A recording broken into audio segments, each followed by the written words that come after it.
So we got three scary true mansion horror stories by Mr. Nightmare. What's good? How your day going? How your morning? Your evening? Your night? Whenever you're watching this video. Now about to talk your ears off. About to go ahead and jump right to this and see what creepy-ish going on in these mansions, though. It is a lot of space. It's beautiful though. But either way it go though, let's go ahead and see what's going on. You want to check out the original video? Link will be in the description below. But let's go.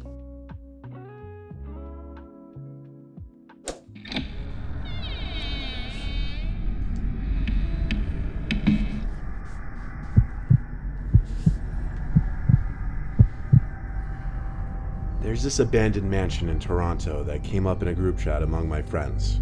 We saw pictures of it through a mutual friend who had recently gone to explore there. It looked immaculate based on the pictures, and we were intrigued to go check it out. It was 10 miles north from us, so the drive wasn't bad. The mansion sat on a big open grass plain, with pine trees and other foliage surrounding the perimeter of the property, acting as a natural fence or just a wall of privacy from the outside. My friends, who I'll call Chad and Brad for this story, followed close behind me as I led the way up the large gravel driveway towards the front of the unfinished house. By the looks of it, construction on the structure had been abandoned when it was near completion, as the outside foundation seemed to be finished. Our mutual friend who found out about the place had told us that he hopped through a back window that was left unlocked, so that's what we looked for. The unlocked window turned out to be in the kitchen, right over the counter, so one at a time we squeezed through the window, crawling onto the counter and then down to the ground. First impressions in the kitchen, almost immaculate, minus a few of the cabinet doors sprawled out on the floor as if they had yet to be installed, and just things like sheetrock boards laying around. But everything seemed new, and it was a shame the construction was abandoned. The three of us kind of went our own directions in the house. I went towards the living room, which again was almost pristine. It was a huge room that transitioned into the dining room, and then from there, a wide hallway with at least 10 different doors. Damn. My friends were already checking out some of the rooms in this hallway. I peeped into each room and realized most of them were bedrooms. At the end of the hall was a 3-door garage. The last door in the hall before the garage was the basement. I called to Brad and Chad that I was checking out the basement. I got an acknowledgement from at least one of them. The basement had this bizarre spiral staircase, so when I got to the bottom, I couldn't even see the door at the top. There were no windows down there, so besides my flashlight, it was pitch black. It was a completely unfinished basement. Pieces of drywall everywhere, unfinished wood foundation where walls should be, but the basement was huge. Like there were multiple sections down there. It was big enough to fit a basketball court and more. Then I came across this back room with a few storage containers. I was here to explore after all, so I curiously started lifting the lids off the containers. The first two seemed to contain building tools and supplies like wood planks. But then I heard something from one of the other containers. It was like something caused the container to make a bump sound. Could it be an animal? Or was I just hearing things? I went to the container and noticed the lid was not sealed on this one, as it wasn't sitting perfectly snug on the top. As I bent over to try and lift the lid, it lifted without me touching it, and I heard a whispering noise. I fell backwards on my hands as this happened, and while I was on the ground, I saw a smiling woman looking at me. The only thing lifting the container up was her head. She looked at me, laughed, and said peekaboo, and she laughed some more. I ran to the top of the stairs, but the basement door was now locked. I banged on it for my friends to open it up, but they were apparently messing with me. I heard creaks on the spiral staircase below me. I couldn't see her yet, but I could hear her laughing getting closer, and she was mumbling incomprehensible things. I screamed at the top of my lungs to please help me, and Chad finally opened the door.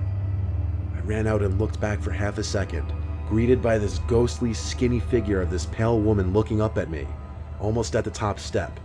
I slammed the door shut and locked it. Chad saw the woman too, and we bolted for the front door. We didn't care about leaving it open. The three of us got to the edge of the property to talk.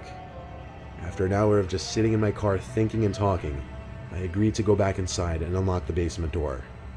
As scary as what I witnessed was, I didn't want to be responsible for someone dying down there. Oh, okay, I see why now. Because if she was hiding or something, okay, so I see why. As scary as what I witnessed was, I didn't want to be responsible for someone dying down there. But when we got back inside, the basement door was wide open. I I promise you we locked that door, so it made no sense. We once again bolted back outside towards the car and drove home Stupid. to never return to that mansion again. I thought she was gonna be in that car. She stole the whip. Meet your next pillow. Why do we make our pillow in the shape? Cause ain't no way I'd have went back with Doggy Bone. Once You again drop me bolted off. back outside towards the car. Let me out right here. To never return to that mansion again. Story 2. That was a creepy story though. When I was a very young kid, we lived in an upper middle class neighborhood. Lots of space between each house. All the houses on our street were very nice, but there was one abnormally large house. It was closer to a mansion. It sat right across the street from us, and my bedroom window could look across to the windows of the mansion. Since our street was incredibly low traffic, our parents let us play soccer in the street. So my two friends Brian and Zeke were playing soccer one sunny day. It was usually just the three of us, so we had this kind of free-for-all version of soccer that we made up. Eventually the ball was kicked onto the property of the mansion, so I ran over to get it. When I picked up the ball, I looked at all the windows to see if the house owner was possibly witnessing me on his property. But at one of the top windows was a young boy who looked to be about our age. I hurried off the property and back to my friends. I asked them if they had ever seen the kid who lives in that mansion, and they hadn't. The second time I looked back at the window, the boy was no longer there. It wasn't for a while after that, probably a month, that I was in my room playing Nintendo. For whatever reason, I got up to get something, and I looked out my window across to the mansion, and I saw that boy at the window again. He was surely looking at me, all the way from across the street. It kind of creeped me out. I walked away from the window to ignore it. Why hadn't I ever seen that kid outside before? Come to think of it, why hadn't I ever really seen the owners of that house? I asked my parents about the boy across the street. They said they were pretty sure there was no boy in that house. So the next time Brian, Zeke, and I were playing in the street, we were thinking of potential fourth players to have a real game. I had an idea. I ran to the front door of that mansion and rang the bell. A 50-something-year-old woman answered. You wasn't looking for no fourth player, you being nosy. I ran to the front door of that mansion and rang the bell. A 50-something-year-old woman answered.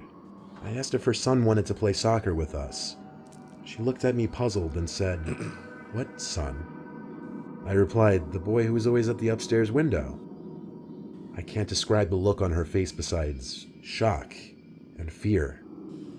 She asked me what the boy looked like, and after my best description, a tear rolled down her cheek and she put her hands over her mouth. She brought me upstairs to the room where I kept seeing the boy. It was a boy's bedroom. You just tell me what happened, but I think I know what happened. She brought me upstairs to the room where I kept seeing the boy. It was a boy's bedroom. She showed me a picture of a kid and asked me if this was the boy I was seeing, and I said yes. She told me that was her 8-year-old son Charlie, who died 10 years ago.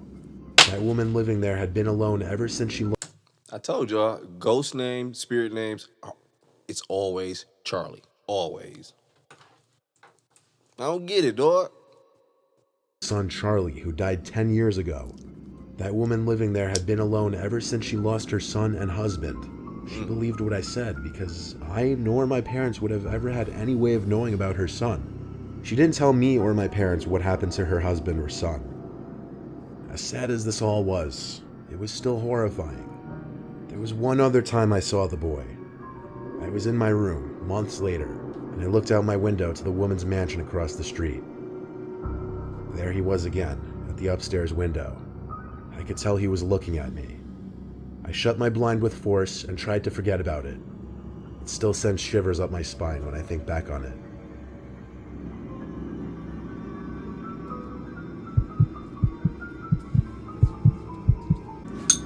Yeah, need some more damn water.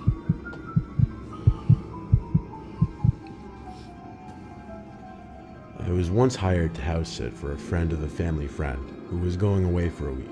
House sit? In this case, I should call it mansion sit, because the Right. family was absolutely loaded. I was thinking castle sit. Boy, oh man. In this case, I should call it mansion sit, because the family was absolutely loaded, and the mansion sat on the rich side of town in front of a huge lake. I was 21, and it just seemed like a cool job to have for a week. The family's one rule was to throw no parties and no more than 2 guests at any time. Just too which big. even that Yeah. I thought was generous of them.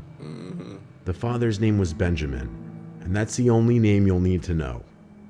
Ben left me a list of things to keep track of every night, which included feeding the 2 cats and 2 parrots, watering the plants, among other things that really got you, won't Ben. contribute to the story. The house was a which included feeding the 2 cats and 2 parrots, watering the plants, among other things that really won't contribute to the story. Oh. The house was a half hour from home, so instead of just driving there and back every day, I opted to just sleep in one of the guest bedrooms, which they offered to me after all. The first day there, I got there very late, so it was a short one that got me kind of warmed up for what to expect the week ahead of me. After doing the insignificant amount of morning chores, I hopped in the pool they had in the backyard. The pool literally overlooked a gorgeous, tranquil lake, and even with the thought of getting to enjoy this unbelievable house for a week, I was still incredibly jealous. As I was in the pool, I noticed through the giant floor-to-ceiling windows to the living room, somebody walking inside. I jumped out from the pool freaking out. I ran to grab the towel and dry myself for a second before storming inside yelling, "Excuse me." I didn't see anyone in the living room, so I entered the kitchen, and there was a fairly large Hispanic woman who looked to be about 35 to 40. She was just standing there as if waiting for me. I asked her who she was and why she was here while trying to keep myself composed and confident. She said in a thick accent that she was the maid who came every day to clean the floors and stuff. She introduced herself as Eliza. I instantly felt a sense of relief and introduced myself as Mike, the guy who was house-sitting for the week. She spoke in as little words as possible. I don't think her English was too good, but she basically said she was going to clean the floors in the kitchen and living room. She about now. to clean, alright. Said that She was about completely to fine rock. and let her do her thing.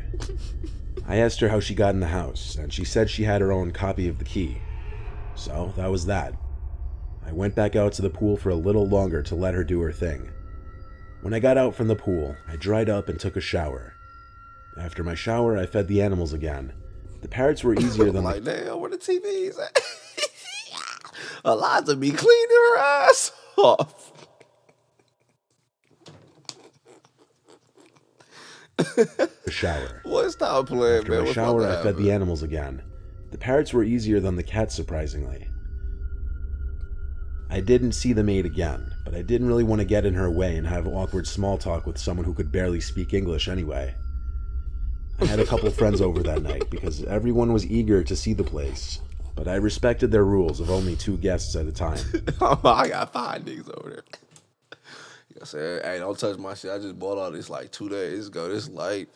Eager to see the place, Cow. but I respected their rules of only 2 guests at a time. I gave them the best tour I could. Then we kinda just chilled in the game room they had, played some air hockey and pool table, and drank a little bit. When I told my friends about the cleaning lady scaring the hell out of me, they both found it insanely suspicious. Like, why wouldn't Ben have told me about the cleaning lady? They brought up a good point, so I shot Ben a text, asking about the cleaning lady.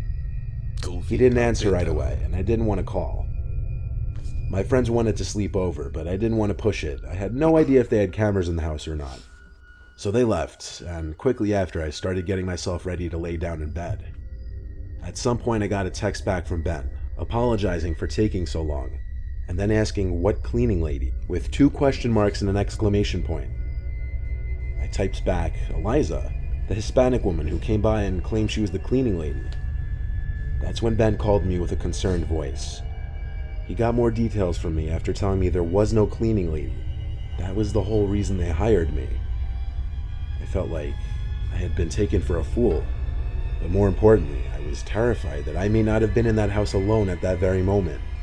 Ben told me to just hide in a bedroom and that he'd call the police for me. So we hung up, and I waited in the room for the police to arrive. I had Ben on FaceTime when the police arrived, so he could also talk to them. We all looked through the house together, from top to bottom, and we didn't see anyone. I told Ben the lady said she had a spare key, but he said he was confident that that was a lie, because they never made any spare keys. He was confident she simply snuck in when I was in the pool or outside in general. After we were sure there was no one in the house, the police left, but they made sure I locked all the doors and windows before they did so. I'm going to stop playing. I spoke with Ben a little longer, who was very comforting, and asked I just hold down the fort and call the police if anything else should happen. We hung up, and I went to bed. I locked the door, of course. I left the air conditioner off so I could hear any potential noises from outside of the room. As I lay awake, subconsciously waiting for a noise, I heard one from under the bed. Oh, shit. It sounded like a squeak on the wood floor. I hopped out of the bed and looked under it. There were 2 people hiding underneath. One was the lady from earlier, Eliza. The other was some man probably 10 years older than her, with his hand over her mouth. They both locked eyes with me. I screamed and I ran for the door. Hell yeah. The moment that it took me to unlock the door and then open and shut it was more than I was comfortable with. As I did, I heard them crawling out from the bed. I ran outside to my car without my shoes and drove down the street, where I called the police, and then I called Ben again. I waited for police cars to pass, and then I followed them. We once again searched the whole house and found no one. This time I didn't stick around for the night. Ben told me to go home and stay safe. The family booked a flight back home the next day, cutting their vacation short. The intruders were never identified. All that can be speculated is they walked in through the front door while I was in the pool because I didn't lock the door, and that they somehow knew the family would be gone. No further info is known. Just left the door open. That's wild. That second one was a little hit for me. I ain't gonna lie to you. I was like, I don't think it was horrifying. I mean, for him, it was horrifying to keep seeing dog looking at me like, yo, dog dead. To keep looking at me, that would be horrifying. But hey, for the parent, I was like, all right, that's what's up. That's what's up. But either way it go, I'm about to go ahead and get up out of here and enjoy my day. Hey, you do the same thing. Enjoy your day, your morning, your evening, your night, whenever you're watching this video, dog. But I'm out.